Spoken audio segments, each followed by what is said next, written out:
What does it mean to be American? What precisely defines Americanism?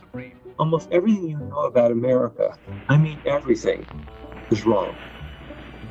Americans are seen as one of, if not the most individualistic cultures on Earth. Just read the coverage on our aversion to wearing masks. But were we always this individualistic? And if not, what happened? The frontier is our fantasy. And it was full of people who were renegades or individuals, but it was short-lived. It always was followed by corporatism or communalism. It was more a church group moved to a certain place so that they could form a community separate from outside influence. So that's not individualism, but it is sort of a rugged independence. This is Think Again, with me, Andrew Stern, where I take you every step of the way as I dig into compelling, complex, or controversial topics that make us wonder, do we need to think again? The debate over what makes Americans Americans isn't a new one. It didn't begin with Alexis de Tocqueville in 1835 when he published Democracy in America, but he did turbocharge the conversation. He wrote that the Anglo-American relies upon personal interest to accomplish his ends, and gives free scope to the unguided strength and common sense of the people. In trying to describe the ethos of our country, he kickstarted a debate about what defines our national culture, a debate that continues to this day. Ralph Waldo Emerson made the case for primacy of individualism in his seminal 1841 work, Self-Reliance. In it, he wrote that no law can be sacred to me but that of my nature. The only right is what is after my constitution. The only wrong, what is against it. 80 years later, in his 1922 book American Individualism, President Herbert Hoover wrote, "Individualism has been the primary force of American civilization for 3 centuries. It is our sort of individualism that has supplied the motivation of America's political, economic, and spiritual institution in all these years." These theories have guided a lot of contemporary conservative thought. In 2010, Ramesh Ponnuru and Rich Lowry of the National Review wrote, "What do we as American conservatives want to conserve?" The answer is simple: the pillars of American exceptionalism. It is freer, more individualistic, more democratic, and more open and dynamic than any other nation on Earth. But are we actually more individualistic than any other nation on Earth? Whatever the story is, if you say anything is universal, it's wrong. If you think it's simple, it's not. And if you're trying to serve contemporary ends by shaping the past, you're not doing anything that's unique. Historian Barry Shane has written extensively about American individualism. His central message to me was that our national story isn't that straightforward. It's not one specific clean narrative, and it certainly isn't consistent over time.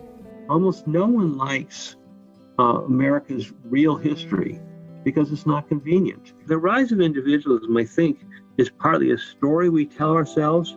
A lot of the qualitative data backs up his assertion. The International Social Survey Program has asked 50-plus nations the same questions every few years since 1984. It tracks national attitudes toward a host of issues. One question asked, does a good citizen follow the law no matter what, even if it's against their conscience? U.S. respondents were less likely to follow their conscience than people in France, Switzerland, and 9 other nations. Another question asked, should people support their country even if the country is wrong? Americans were more likely to support their country over their individual conscience than 20 other nations, including Russia, South Korea, Israel, South Africa, and Belgium.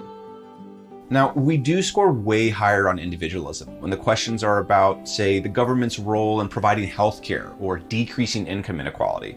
So we aren't a community-focused society like Japan. But we also aren't uniquely, fiercely individualistic, unlike any other country on Earth either.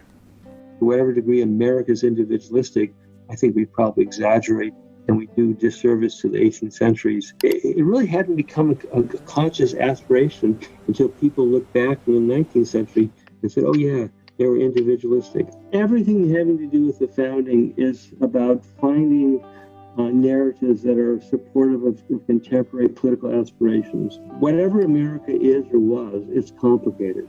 There's always multiple streams of meaning, and when you emphasize one at the expense of others, you're distorting it.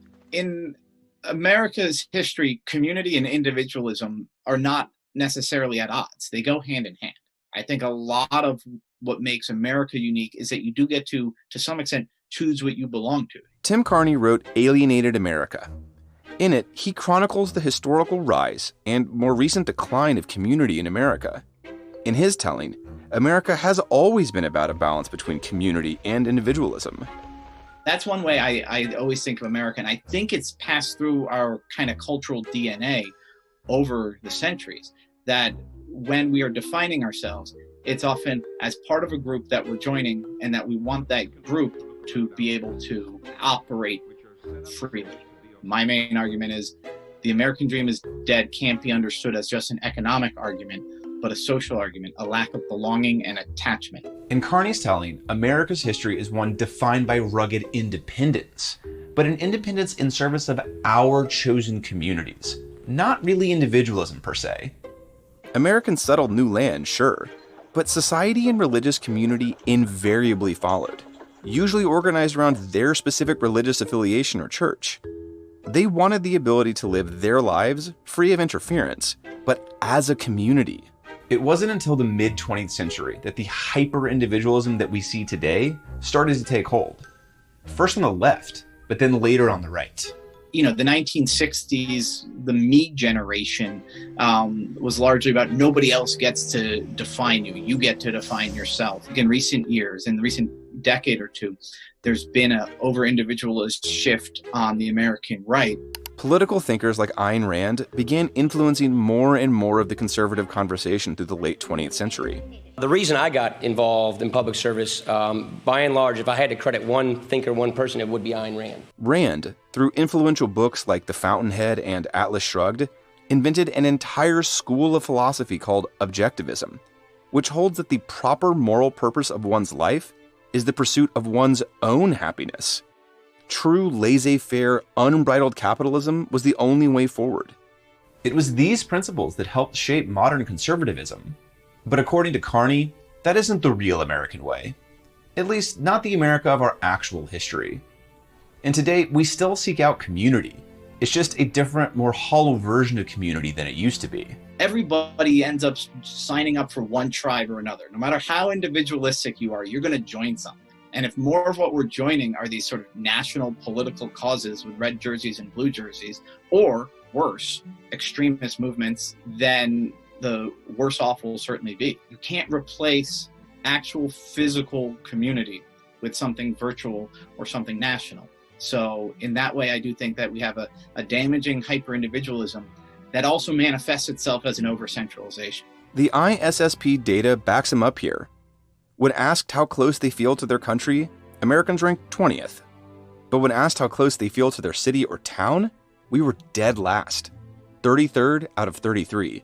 There always needs to be a proper balance between a community-mindedness and individualism. That over-centralization can be too much of a threat, or that the loss of individuality can be too much of a threat, and that we actually have both happening at the same time right now. On the American right, I think they are both happening at the same time. I think that people are less likely to belong to something, to attend church regularly, and more likely to the one thing they are going to join is wearing a red hat with Make America Great Again. So they're giving up a human level community and belonging to something else which can't be as meaningful because it's much more distant.